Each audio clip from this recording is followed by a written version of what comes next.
Hello everyone, I hope you're well. Today's video I'm so excited for because I get to finally share my favourite books of 2018, the best books. I have had an amazing reading year. I've loved so many books, but I just wanted to pick out the books that were the most memorable for me, the ones that will like live with me forever, live in my soul, those kind of books. So I'm just going to get straight into it. This is going to be a really long video, so get cozy. So first up I have What I Know For Sure by Oprah Winfrey. I technically read this last year, absolutely adored it, and then read it in 2018 again and just still absolutely adore it. This is basically, Oprah was asked in an interview once, what do you know for sure? And she thought that wording was really interesting. What do you know for sure? Like, what do you know for a fact? It's just an interesting word. And so she has a magazine called O. She has everything. She has a TV network, magazine, empire, Jesus. But anyway, in the magazine she writes a column every month which is What I Know For Sure, and then she put it into this book,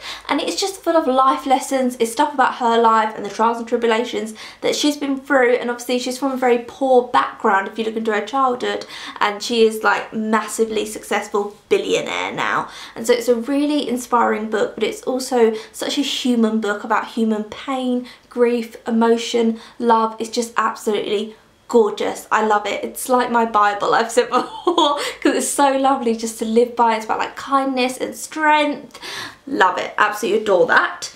Next up I read Suicide Blonde by Darcey Steinke, and let me just say this is in no order. I'm not like my favourite to my, not at all. Like, I love all these books equally. So this Suicide Blonde is a really bizarre book. It's about a woman who works for a lady called Pig, and Pig is really overweight, and she's so overweight that she can't actually leave the house. So this woman is a carer for this woman, and then Pig says, can you go and find my daughter for me? And it's all a bit odd. And so our main character decides that she's going to find this woman's daughter, and then she finds out this woman's daughter is working as a stripper, and she befriends this stripper. And it's really about someone's life descending into complete chaos, and they're really normal and they're normal minded, but their life is just going kind of out of control from them. Really interesting book, really beautifully written, absolutely adored this. I've spoken about every single book that I'm going to mention as well on the channel before. Off and I and Happy, I've spoken about this book so much. This is originally published in Danish, and this is by Jens Christian Grondahl, and this is about a woman talking to her best friend Anna, and her best friend Anna died, and she died with the woman's husband in a skiing accident. And after the two of them died, our main character found out that her best friend and her husband were having an affair, and it's her talking to her best friend Anna and being like, why did you betray me? Anna, I'm going to tell you about my childhood, and I'm going to tell you about what happened after you died, because you had two boys and I became their mother figure. And it's so interesting and stunningly written. Really absolutely gorgeous, beautiful. Love that book. I then have Banana Yoshimoto's Kitchen. I've done a whole video review on this book. This is 2 short novellas in this book, and it's really about women and grieving, and it's just stunning. It's kind of book that will talk to your soul. It's so beautiful, but I'm going to link down below my full video review on it so you can go and see my full thoughts on this. I then want to talk about a book now that I don't actually own physically. I got it out the library and I couldn't stop thinking about it. It's called Take It As a Compliment, and the author of the book basically asked people online to share their sexual harassment stories. So whether it be sexual assault, sexual harassment, anything, and then she made that into a graphic novel. So it's a series of short stories about people's sexual assaults, sexual harassment, and it is so moving.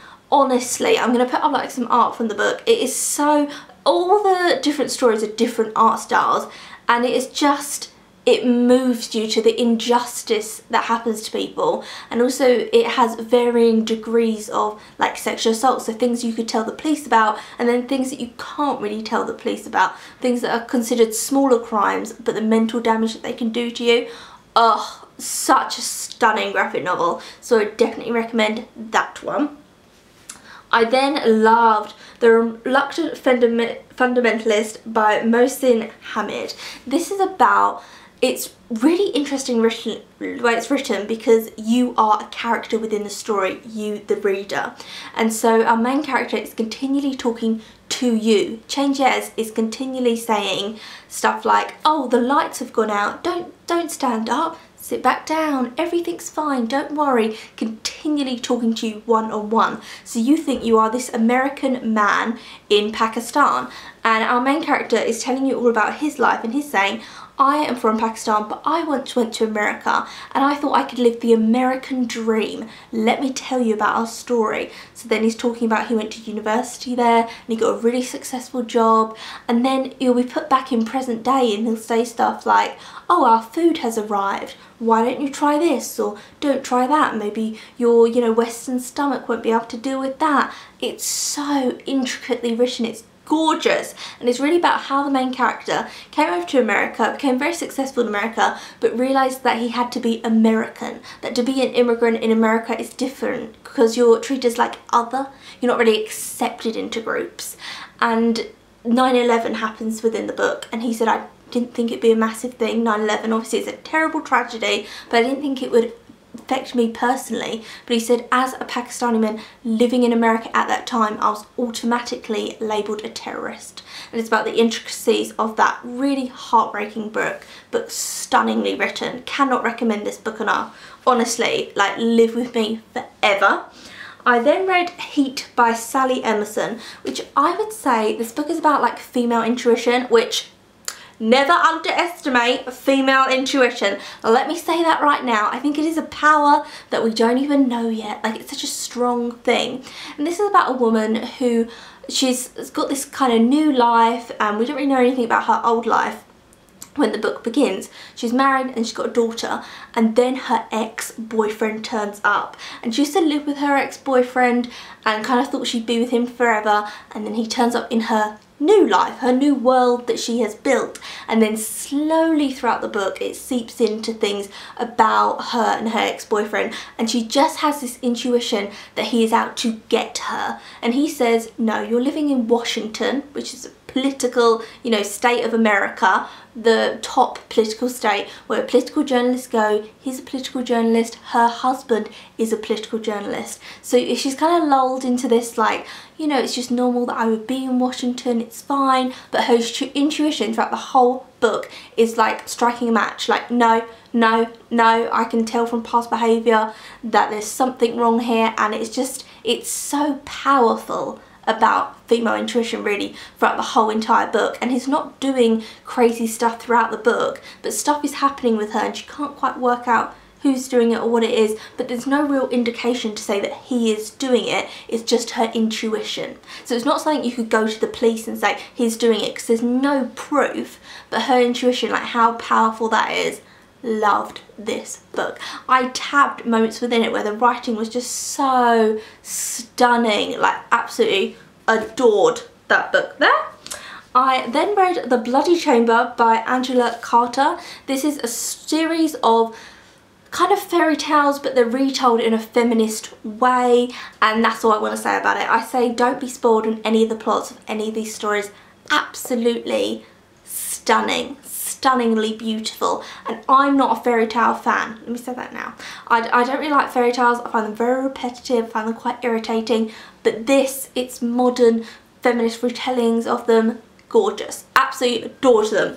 I'm going through this quite quick because I've already spoken about these books so many times. When I picked up these books, because I knew straight away what was going to be my top books of the year, I was like, I've spoken about these books so many though. I've done wrap-ups, done individual reviews, I've gone on and on, so that's why I'm kind of like speeding it up for you.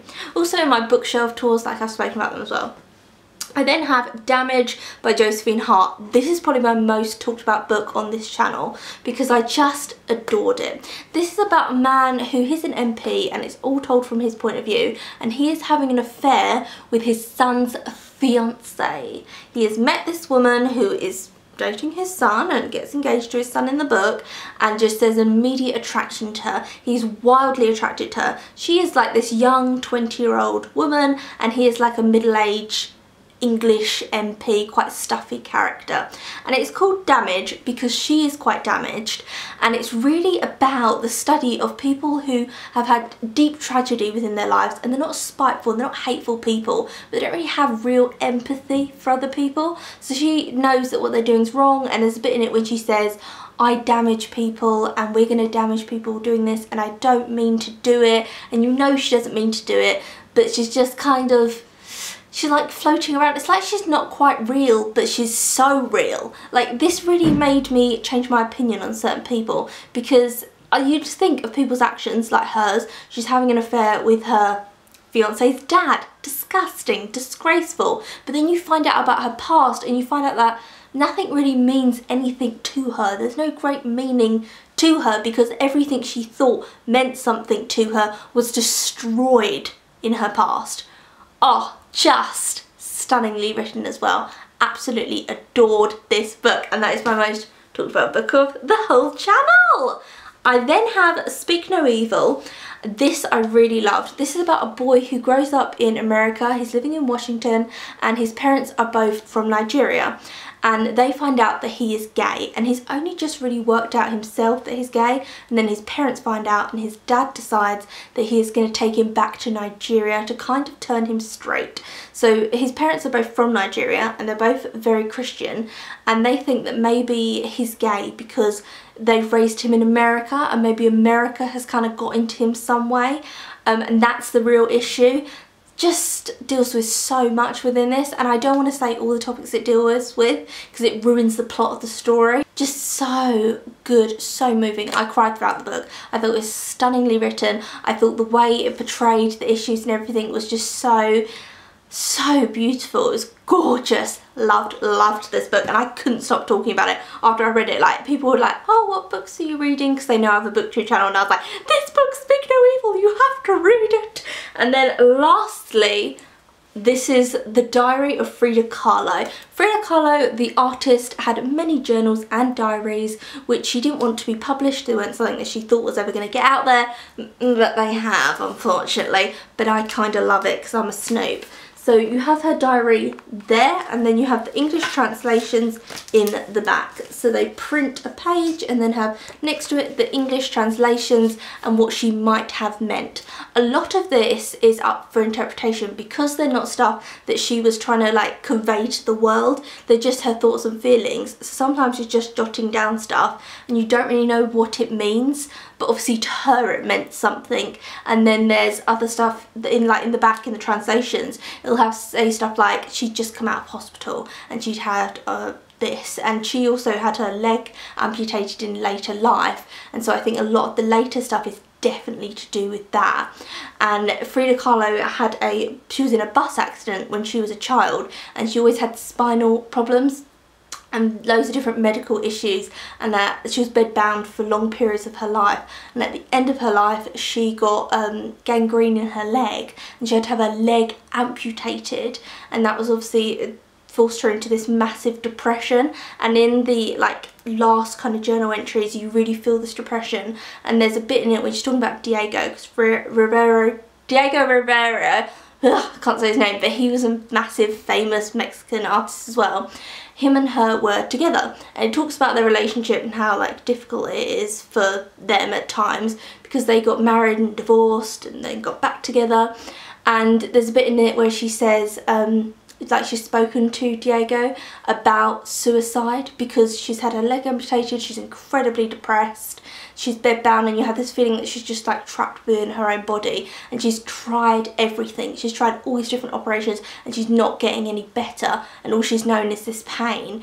And oh, it moved me so much. And that is it. That is my favourite books of the year. I read so many more books that I really enjoyed, but I wanted to pick the books that just threw themselves out of the bookshelves at me that I really remembered. Also, I just want to say anything by Agatha Christie. I think I've read 3 Agatha Christie novels this year. I love Agatha Christie. Just want to put her in here as well. I didn't want to talk about them as well because it'd be too long, but Agatha, she's my girl. Anything I read by Agatha Christie, I adore. So let me just say, Agatha is definitely on this list as well. Tell me what your favourite book of the year was. I think mine would have to be The Diary of Frida Kahlo, just because of the impact it's left within me. And it's not necessarily like a positive impact because there's like heartbreaking things within it, but it's something that I'll always remember reading. That is it! Thank you for spending this year with me. I don't know if this will be my like last video of the year or anything, but like I think it's been a great year on my channel, and my channel has very much grown, so thank you for being a part of it. And 2019 is going to be full of book reviews. I'm going to do a lot more independent book reviews, so like one book review per video. There's going to be so much more reviews coming your way, so feel free to subscribe if you haven't already. Feel free to carry on if you would like. I would love you to, and I'll see you again very soon for another video. Goodbye.